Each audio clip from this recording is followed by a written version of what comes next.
नमो भगवते वासुदेवाय नमः। ओम नमः शिवाय। हरे कृष्णा। आप सभी का सनातन धर्मसार चैनल में बहुत बहुत स्वागत है। कैसे हैं आप सब? उम्मीद करती हूँ स्वस्थ और कुशल होंगे। मित्रों, आज मैं जो कहानी आपके सामने लेकर आई हूँ वो कहानी, या यूँ कहिए कि एक लोक कथा है जिसे श्राद्ध पक्ष में अक्सर सुना जाता है। यह कहानी हमारे बड़े बुजुर्गों द्वारा अक्सर ही सुनाई जाती रही है। मेरा आज के वीडियो बनाने का सिर्फ इतना ही मकसद है कि हम अगली पीढ़ी तक भी इस लोक कथा को पहुंचा सके। उम्मीद करती हूं आप सभी इस प्रयास को सफल होने में अपना योगदान अवश्य देंगे। इसके लिए बस आपको इस चैनल को सब्सक्राइब करना है, जिससे कि इसी प्रकार की पुरानी लोक कथाएं और पौराणिक कथाएं हमारे द्वारा हमारी अगली पीढ़ी को हस्तांतरित हो। कृपया करके इस कार्य में अपना सहयोग दीजिए और अपने सनातन धर्म को विस्तार दीजिए। चलिए अब कथा का प्रारंभ करते हैं। एक समय की बात है, किसी नगर में एक सेठ सेठानी रहा करते थे। उनके एक बेटा और एक बेटी थी। बेटी का नाम धोधाबाई था। उन दोनों का विवाह सेठ और सेठानी ने बहुत धूमधाम से किया। घर में खूब धन दौलत थी। एक दिन सेठ और सेठानी की मृत्यु हो गई। धोधाबाई विधवा हो चुकी थी और अपने भाई के घर पे ही रहती थी। इस बात से उसकी भाभी बहुत नाराज रहती थी। ऐसे ही एक दिन पितृपक्ष आया तो भाई बोला, मैं पितरों के तर्पण और पिंडदान के लिए हरिद्वार जा रहा हूँ। तुम मेरे जाने के बाद मेरी बहन को बुलाकर 15 दिन तक भोजन करवा देना और जो भी सामान चाहिए मैं लाकर रख देता हूँ। पत्नी बोली कि ठीक है। सामान लाकर रखने के बाद वो हरिद्वार चला गया। उसके जाने के बाद उसकी पत्नी बोली कि मेरी बहन का नाम पौधा है और ननद का नाम धोधा है। धोधा को भोजन ना करवाकर मैं पौधा को भोजन करवा देती हूँ। ऐसा सोचकर वह अपनी बहन को 15 दिन तक के लिए आकर अपने घर रहने और भोजन करने के लिए कह आई। अपनी बहन को खाने के लिए कहने के बाद उसने ननद को घर से बाहर निकाल दिया और बाहर खेत में ननद और उसके बच्चों के लिए एक झोपड़ी डलवा दी। अपने बच्चों के साथ धोधाबाई उस झोपड़ी में रहने लगी। सुबह शाम वह धोधा को घर का काम करने के लिए बुला लेती थी। धोधा भाई के घर जाकर घर का सारा काम कर आती। धोधाबाई लकड़ी की भारी लेने रोज जाती थी। उसी से उसका गुजर बसर होता था। परंतु भाभी ने काम के लिए बुलाया तो उसने लकड़ी की भारी लाना छोड़ दिया। काम के बदले में भाभी बचा खुचा खाना उसे खाने को दे देती थी। जब भी वह भाभी के घर से आती तो आटा छानने वाला कपड़ा अपने साथ ले आती थी। घर आकर उस आटे में सने कपड़े को पानी में घोलकर चूल्हे पर चढ़ाकर पका लेती और बच्चों को देती तथा उनसे कहती कि ये खीर है, इसे खा लो। बच्चे वही खाकर सो जाते थे।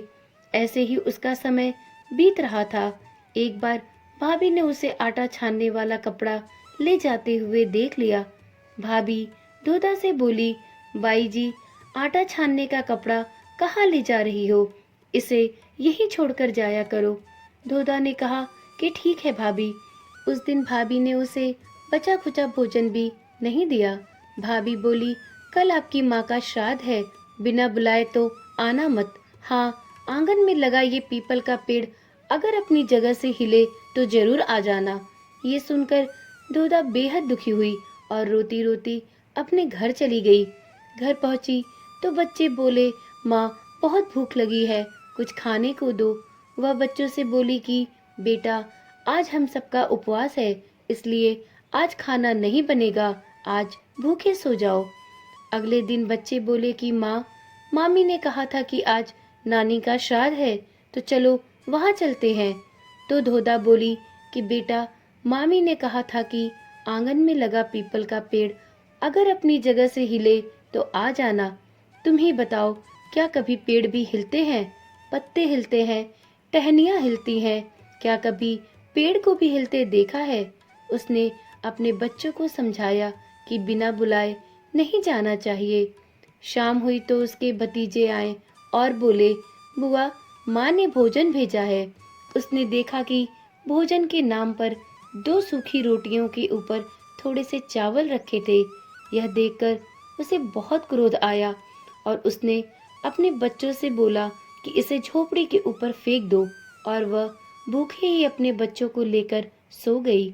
सारी रात गंगा माँ को याद करती रही और प्रार्थना करती रही कि हे माँ गंगा, मेरे भाई की रक्षा करना, वो हमारी रक्षा करेगा। अगले दिन फिर भाभी आई और बोली, बाई जी, कल तुम्हारे पिता का श्राद्ध है, बिना बुलाए मत आना, लेकिन यदि आंगन में लगा पीपल का पेड़ हिले तो जरूर आ जाना। अगले दिन भी वे भाभी के घर भोजन के लिए नहीं गई। शाम को फिर उसके भतीजे आए और 2 सूखी रोटियां चावल के साथ दे गए। उसने फिर वह रोटी और चावल झोपड़ी के ऊपर फिकवा दी और भूखे ही बच्चों को लेकर सो गई और सारी रात रोती रही। माँ गंगा से प्रार्थना करती रही कि हे माँ गंगा, मेरी भाई की रक्षा करना, वो हमारी रक्षा करेगा। इस तरह पितृपक्ष के 16 दिन बीत गए। उसका भाई जब वापस आया तो उसने देखा उसके घर के आंगन में कीचड़ ही कीचड़ भरा हुआ है। उसने अपनी पत्नी से पूछा कि इतना कीचड़ क्यों है और मेरी बहन तथा भांजे कहाँ हैं? तो उसकी पत्नी बोली, श्राद्ध के पूरे 16 दिनों तक मैंने तुम्हारी बहन और भांजों के पैर कच्चे दूध से धोए हैं, इसलिए यहाँ इतना कीचड़ हो गया है। तुम्हारे पीछे से मैंने उनकी खूब सेवा की, खीर पूड़ी खिलाई, फिर भी वो मुझसे नाराज होकर खेत में झोपड़ी डालकर रह रही है। भाई खेत पर पहुंचा तो वह देखता क्या है कि वहां कोई झोपड़ी नहीं थी, वहां एक आलीशान मकान बना हुआ है जिसके आंगन में उसके भतीजे खेल रहे थे। उसने जाकर अपनी बहन से कहा कि बहन, ये सब क्या है? तब उसने अपने भाई को सारी बातें बताई और बोली, भाई, जो तुम्हारे आंगन में कीचड़ है वो कच्चे दूध से नहीं बल्कि भाभी के व्यवहार से, जो मैं दिन रात रोती थी, उन आंसुओं के पानी से हुआ कीचड़ है।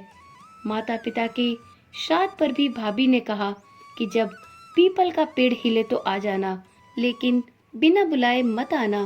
पीपल का पेड़ हिला नहीं तो हम गए नहीं। और शाम को उन्होंने 2 रोटी और चावल भिजवाए, जिसे मैंने गुस्से में झोपड़ी के ऊपर फिकवा दिया था। माता पिता के आशीर्वाद तुम्हारे साथ और गंगा मैया की कृपा से ये सूखी रोटियां सोने में और चावल हीरे मोतियों में बदल गए, जिसके प्रभाव से ये सब हुआ है। भाई ने अपनी बहन से अपनी पत्नी की गलती की माफी मांगी।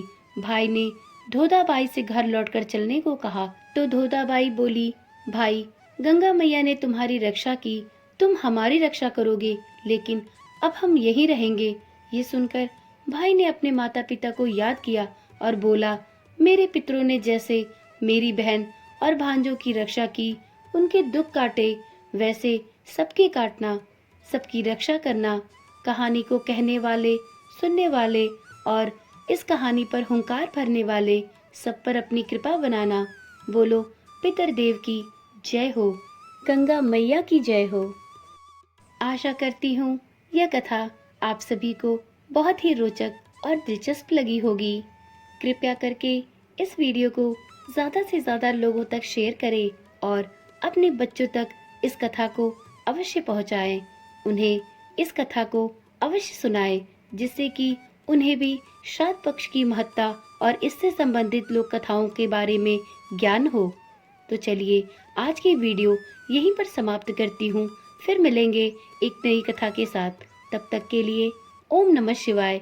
राधे राधे।